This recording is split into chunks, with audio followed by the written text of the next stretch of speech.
Hi class, Janice Julie here, doing Try Report for Module 5. I will be doing a review of photobabble.com.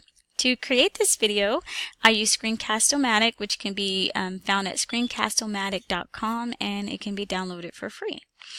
Okay, so here is Photobabble. You create an account using email and password. It's easily accessible. As you can see up here, there are no plans, packages, pricing, any of that stuff. Photobabble is very basic and simple to use. So I'm going to show you an example. It's pretty much you're creating talking photos. You're adding audio to any sort of media or picture that you've chosen from your computer or from the internet. So here is an example of their talking photo on their webpage.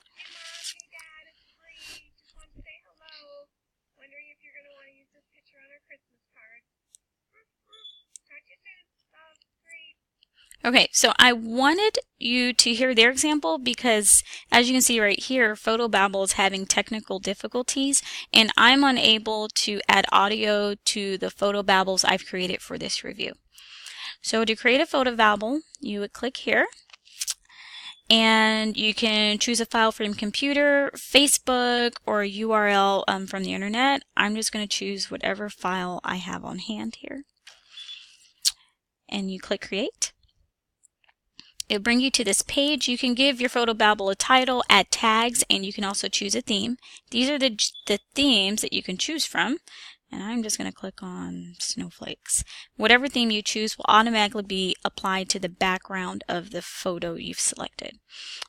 If they weren't having technical difficulties, at this point you'd be able to record whatever you want to say about this photo and play back. So now I'm going to click Save, and then you can view your Photobabble and you can listen to your recording that you've created to go along with this picture. So I'm going to go here to My Photobabbles. So it's very simple. What I've just shown you is what you can do. That can be considered a disadvantage because you can't do much more than that. But the advantages, I would say, is the simplicity of this. Teachers and learners can both use this program with very little difficulty. Another advantage is the visuals. So as language teachers, we cannot emphasize enough the importance of visuals in our classrooms, especially if we're working with newcomers or if you're working with students who have lower levels of proficiency. So let's talk SAMR model. So for substitution, I could use Photobabble to substitute a listening exercise.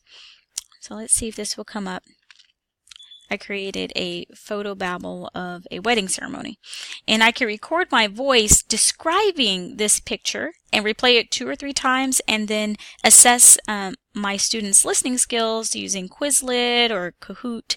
So instead of me standing up in front of the classroom holding a picture, repeating myself, I could use this Photobabble in place of that. For augmentation, you could use Photobabble to augment pronunciation lessons.